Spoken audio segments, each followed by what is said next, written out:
Hello, VIP Connection. We're going to talk to you today about sexuality. In Genesis chapter number 1, verse number 27, so God created man in his own image.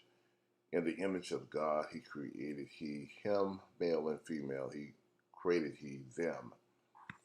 And so point number 1 is male and female were created different to cause interest, yet similar enough to produce their kind. It is obvious that God had in mind, when he created man, he had in mind that female and male were to be his role in his mind, in his system, the way to procreate the human race. That man should not be alone, and that man should be fruitful and multiply. And he had, according to scripture, no other thought process in mind when he created man and female. So a lot of things have happened in centuries, in millenniums. A lot of things have happened that perverted God's original order. A lot of relationships have developed that perverted God's original plan.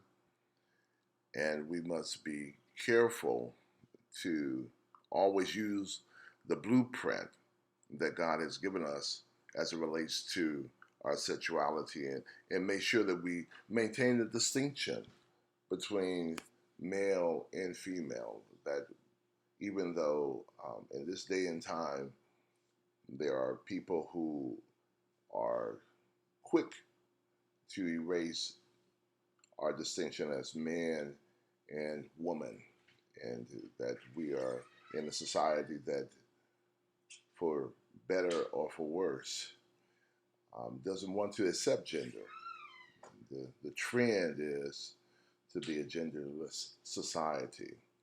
And I understand the thought process behind that. And in some cases, it's really noble because women for years have been treated so badly.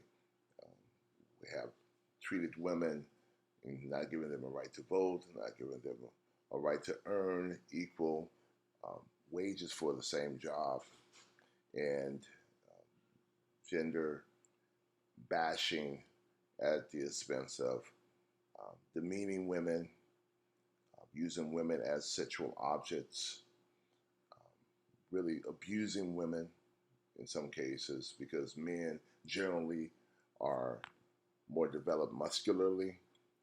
In some cases, women are taking the brunt of that.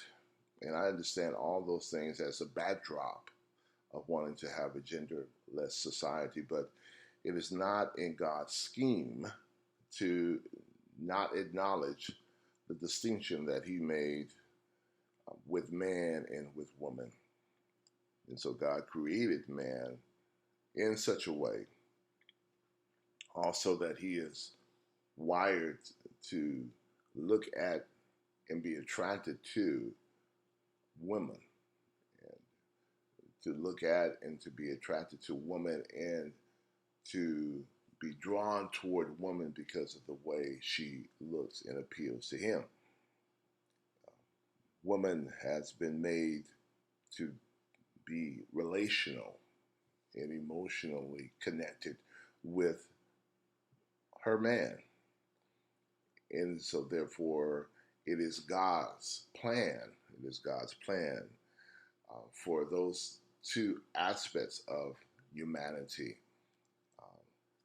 Man's attraction to woman, and woman's emotional ability and genius to connect with man, to stay true, not to deviate, not that the woman is the one who is looking with her eyes, and not that man is one who is connected with his emotions. But the dominant trait is that man is the one who is looking with his eyes. Man who findeth a wife, man who discovers a wife, findeth a good thing, and is find favor with the Lord. And so it is this way, this system that God has planned for our sexuality. Now, we are sexual beings. We are sexual beings. Everyone born of woman is of a sexual nature. And God said that He blessed them. That's verse number 28. And God blessed them, and God said unto them, be fruitful, here it is, and multiply, replenish the earth, and subdue it. Have dominion over the fish of the sea, over the fowl of the air, and over every living thing that moveth upon the earth. Point number 2, male and female were created with the capacity or the capability or the ability to be capable to have sexual feelings and actually act on those sexual feelings. And so point number 2 is male and female were created with capabilities to have sexual feelings and activities. Only within the parameters of marriage, only in the marriage commitment is that ordained. And what we have to recognize as people who are single primarily is that everything in life has an eligibility clause. And you just don't just do things just because you feel like doing it. You say, well, yeah, Pastor, I get that. No. Listen to what I'm saying. You just don't do things in life just because you feel like doing it. You have to qualify, even on your job. Even though you feel like you want to make $1 million or $10 million or $650,000 or $500,000, you have to qualify for that. And to do something that you do not qualify for, you will not be effectual in it. Even though you want the rewards of salary, you want the rewards of benefits, you want the rewards of the health plan and the retirement plan and what have you, you have to qualify for it by your position and your experience and your submission to, and your bottom line, your ability to contribute to the company. And if the company sees that you are a person that is really, really a benefit for them, they will hire you. Um, Likewise, using that same analogy, um, you don't qualify, and that's a hard thing to say. You don't qualify to operate in the benefits of sexuality until you're married. Until you're married. And if that is your Achilles heel, then you should strive to position yourself and make yourself eligible for marriage. You say, well, Pastor, I alluded to this with some of our singles on Sunday, that I don't see anybody that I like. I don't see anybody that I... Marriage is not about who you like. Really, really. For those of you that are looking for that person that's you're gonna always like, sometimes you're not gonna like your husband. Sometimes you're not gonna like your wife. Like is dealing with your feelings and dealing with somebody really serving you and doing what is best for you. And sometimes marriage, because we marry people that are flawed, sometimes people do not do things that we like. That's why in the marriage vow it says for better or for worse. That's inclusive that sometimes someone is going to say something, do something, position themselves in such a way that we really have a hard time liking them. But love has a way of covering faults, covering sin, covering errors, and having a way of positioning us so that we can be people that will be committed to one another. Commitment to one another is embedded in what love is supposed to be. And so making yourself eligible is to say, I have a mindset that I will marry as long as that person is a believer, and as long as that person is committed to God, and as long as that person is willing to cover me and do what God says toward me as a husband, or do what God says toward me as a wife. And you don't understand that most of the Hebrew and the Israel context is arranged marriage. Arranged marriage. That there was a diary, that there was arranged marriage by the father and the other father, and they would set up situation where it was beneficial, and the child had really nothing to do with it. They were just a willing participant because they honored their father, and they stayed together. They stayed together. They served one another. They submitted to one another, and it wasn't the Western culture of dating and romancing and making the other person happy, and having this facade of this cosmetic relationship before marriage. Marriage was very matter of fact like, and that you would get people that sometimes you didn't bargain for. You said, well, Pastor, what about Joseph and Rachel? Well, Rachel and Joseph had some very disappointing times, even though they were part of their arranged marriage, right? Jacob, he loved Rachel, but Rachel gave him some problems. Um, she gave him some problems because of the fact that he wanted to have children by her. She could not conceive for a very, very long time. And because of the constant bickering and fighting between Leah and Rachel, that was a problem. But he was committed. He was committed to Leah, and he was also committed to Rachel. And both of those were by arrange. One was based upon his eyes that saw and wanted, and one was based upon merely a contractual arrangement. The reason why I said this is because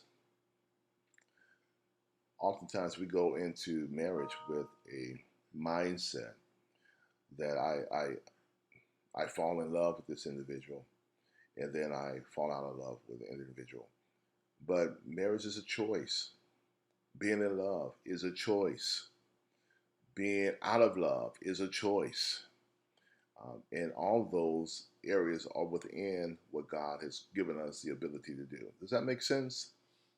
Okay, so God blessed Adam and Eve, and he brought them together. They didn't have a dating time. They didn't have a time of romance, but God blessed them as a man and as a woman, brought them together. And he gave them the ability to multiply. So we have the capability of having sexual feelings. You're not, of course, I don't have to really be redundant on this. You and I have the ability to have sexual feelings toward the opposite sex, and that's just the way God made us. That's just the way God made us. So let's look at Genesis chapter number 2, verse number 23. And Adam said, this is now bone of my bone and flesh of my flesh, and she shall be called what? Woman, because she was taken out of man. Therefore shall a man leave his father and his mother, and shall cleave unto his wife, and they shall be what? One flesh. Oneness, point number 3, oneness is celebrated within marriage. Again, I want to really beat this into your mind. Marriage, according to God's plan, is a place where oneness occurs through sexual activity, That's one aspect through being at the same, as within our spirit, having the same desires, having the same thought process of coming together and beginning to see life from the same worldview, having the same aspirations, moving in the same direction, moving with the same cadence. That's what marriage is all about. Marriage is learning how to get along with someone long term, 24/7, 365. And so one's marriage celebrates the oneness through sexual activity. And when you do it before, when you have sexual activity before, you're saying that I'm married and you're not. So you're just perpetrating a lie. And that's why you're so confused, because you have in your heart that I'm one with someone and you're not. And you have in your emotions that you're one with someone and you're not. And that's why you go through the grieving process. That's why you go through peaks and valleys emotionally, because you practice something that you don't really have the ability or the cooperation with that person that you're practicing it with, to make it come to God's plan for your life. Does that make sense? And so no wonder you're going through spiritual peaks and valleys. No wonder you're going through emotional upheavals, because the Holy Spirit on the inside of you, he's grieved. He's grieved. And you say, well, Pastor, I don't want you to tell me I'm wrong. Well, you are wrong. You are wrong. Pastor, I know I'm wrong. I know I'm wrong. And I don't feel like, I want to stop. Well, see, that's a matter of your will. That's a matter of your will. And you have been given the power.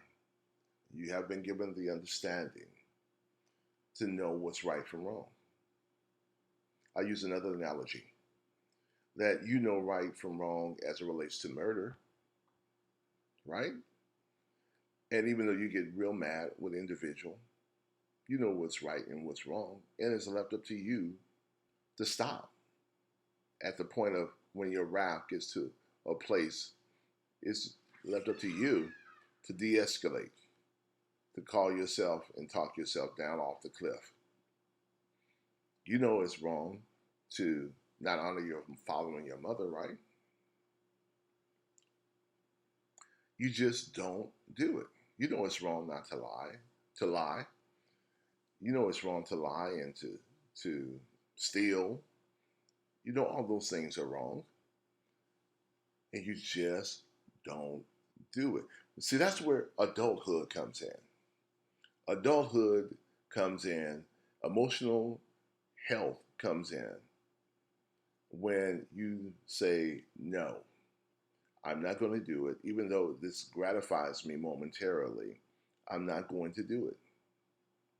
And be okay, because I am a man, I'm a woman, and be okay with not indulging yourself with all the things that you feel like you want to do.